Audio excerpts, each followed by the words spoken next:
शास्त्र में लिखा है कि ना तो ये कलश यात्रा है, ना तो ये शोभा यात्रा है। इसको कहते हैं नगर परिक्रमा।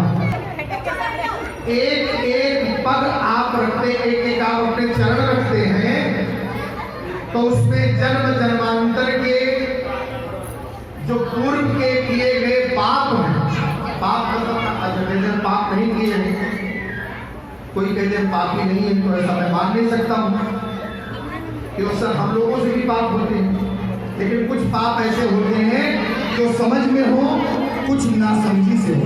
जैसे हम गाड़ी पर जा रहे हैं, जिस गाड़ी से जितने कीड़े मरेंगे उसका सब पाप हमारे सर पर होता है। चींटी, चीता, गोजर, जो भी मेरे मतलब गाड़ी के नीचे आए कीड़े मकोड़े, उनका सब का पाप हमारे सर पर आता है। तो बोले अगर कहीं कलश उठाने का मौका मिल जाए तो छोड़ना नहीं चाहिए। तो पहला नाम इनका लिखा गया।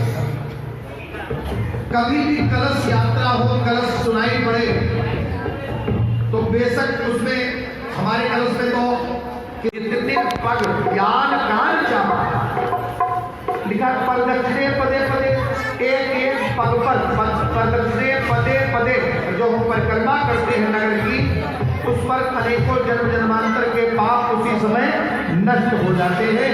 कि पहली बार हम भगवान के सामने पैदल चले, इससे किसी को नुकसान नहीं हुआ।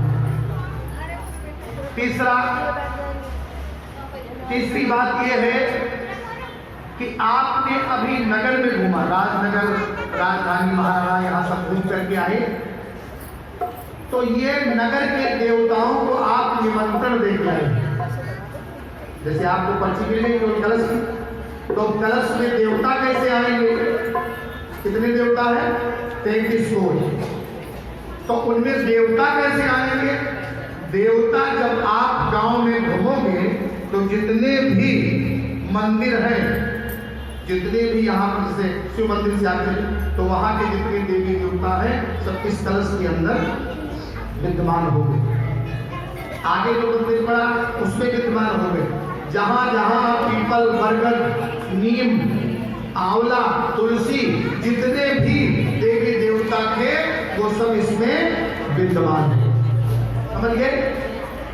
इन देवताओं कलश के अंदर अब इस जल से अगर किसी ऐसे व्यक्ति को स्नान करा दिया जाए जल मिला करके, जो हरदम बीमार रहता हो, वो भी ठीक हो जाएगा। ये मेरी गारंटी है व्यासपीठ से। इसमें देवता रमण करने लगे, क्योंकि आप कलश नारियल लेकर के आए। देवी जी कैसे आती है? जब आप आम का पत्ता रखते हैं, नवरात्र में नारियल रखते हैं, तब देवी जी उसमें आकर के कलश के अंदर विराजमान होता है। जौ के अंदर खेतरी जैसे भिगोई जाएगी, जो भिगोया हुआ है उसके अंदर खेतरी है। माता रानी उसी खेतरी के रूप में सबको दर्शन देती है। अन्नपूर्णा माता उसी खेतरी के रूप में, गौरा माता उसी खेतरी के रूप में, दुर्गा जी उसी खेतरी के रूप में, काली मैया खेतरी के रूप में। ये सब देवियां जो 9 दुर्गा है, 9 बहनी है, ये खेतरी के रूप में आती है। नीम का पेड़ जो रास्ते में पड़ा होगा, जहां से हम निकले हैं, कहीं ना कहीं तो नीम का पेड़ रहा होगा, उसमें जितनी भी बहनें हैं वो 7 बहनें नीम के ऊपर रहती हैं। कितनी? 7 बहनें जो है वो नीम के वृक्ष पर रहती हैं। 9 दुर्गा एक साथ रहती हैं। और 16 मात का 16 बहनें हैं जो हमें जन जन में कल्याण करती है। बाल बच्चे जब होते हैं तो वही देवी हमारी रक्षा करती है, उनको 16 मातृका कहते हैं। जो ये बेदी लगी होगी, इसमें एक आगे देखो ऐसे लगी होगी खड़ी बेदी, उसमें वो 16 बहनें। सप्तमार्ग गीता, ये सप्तभद्र की मंडल है, इसमें समस्त देवी देवता का। ये नौग्रह मंडल है, इसमें वास्तु देवता है और ब्रह्मा, विष्णु, महेश है। 16 का सभी देवी देवता इसके अंदर विद्यमान हो गए।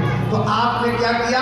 इनको निमंत्रण दिया है कि हमारे घर में भागवत हो रही है, सब लोग आना। तो अब ये सब लोग आ गए हैं, तो अब इनके पूजा का विधान क्या है? ये लोग अब बैठ गए, तो अभी इनको क्या भोग लगाया गया मंदिर के अंदर? जो हम ग्रहण करेंगे उसका भोग लगाया गया। क्या क्या चल रहा है? बता दो तो धूप न लगे। 7 दिन आप कहीं नहीं जा सकते। 7 दिन कब जा सकते हैं? सुबह से लेकर के 3 बजे तक। रात को 7 बजे के बाद 10-11 बजे तक, ठीक है। 3 से 7 जो कलश उठाए उनके लिए नियम है, बाकी लोग जा सकते हैं। उनके लिए नियम है कि वो किसी दिन गैर हाजिरी नहीं करेंगे, क्योंकि गैर हाजिरी करेंगे तो वो बात मेरे सर पे नहीं आएगा। तो आप जानो, भगवान जाने, हम नहीं, बीच में हम नारद बाबा नहीं बनेंगे। वो आप जानो, आपका काम है। इसलिए कलश उठाना सरल नहीं, खिलवाड़ नहीं है। हर चीज की एक महिमा है। आपको कलश की देख, अब यहाँ तो जगह नहीं है, नहीं तो हम लोग यज्ञ करते हैं तो उसमें कलश के पास शाम को दीवाबत्ती भी करने आना पड़ता है सब। तो यहाँ दीवाबत्ती यहाँ ना करो तो वहाँ टेबल रखवा दिया है, अपने कलश के नाम से ठाकुर जी के सामने एक जोत जला दिया।